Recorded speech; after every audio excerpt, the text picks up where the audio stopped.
সরাসরি রাষ্ট্রপতি নির্বাচন সহ বেশ কিছু বিষয়ে সুপারিশ দিয়েছে নির্বাচন ব্যবস্থা সংস্কার কমিশনের প্রধান বদিউল আলম মজুমদার।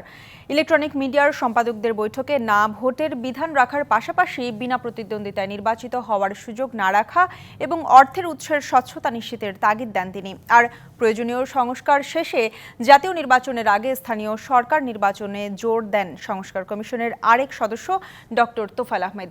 অবাধ, অংশগ্রহণমূলক এবং নিরপেক্ষ জাতীয় ও স্থানীয় নির্বাচন করতে সুপারিশ সহ প্রতিবেদন প্রণয়নের লক্ষ্যে নির্বাচন ব্যবস্থা সংস্কার কমিশন ধারাবাহিক এই সংলাপ আয়োজন করেছে।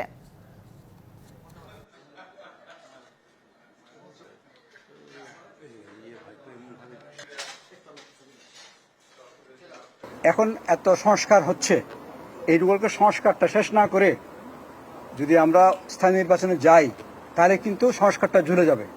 সংস্কারটা কেমনে ঝুলে যাবে? কারণ আমাদের কিন্তু একটা কম্প্রিহেন্সিভ লোকাল গভর্নমেন্ট সিস্টেম দেশে নাই। এই সংস্কারের একটা বড় কাজ হবে একটা সিস্টেম ডেভেলপ করে দেওয়া লোকাল গভর্নমেন্টের। কোনো নির্বাচনেই যেন পরোক্ষ না হয়, প্রত্যক্ষ হয়, প্রত্যেকের কনস্টিটিউয়েন্সি থাকে। এবং রাষ্ট্রপতি নির্বাচন সরাসরি হওয়ার কথা বলেছেন, তারপরে স্থানীয় সরকার নির্বাচন নির্দলীয় হওয়ার এবং সংসদীয় পদ্ধতিতে নয় ওনারা বলছেন, কারণ ওখানে দলীয়করণ হতে পারে। তারপরে অর্থের উৎসের স্বচ্ছতা যেন নিশ্চিত হয়। নগদের সর্বোচ্চ বার 167 টাকা রিচার্জে পাবেন 1 লাখ টাকা পুরস্কার। আরও আছে প্রতি সপ্তাহে পুরস্কার ও ক্যাশব্যাক।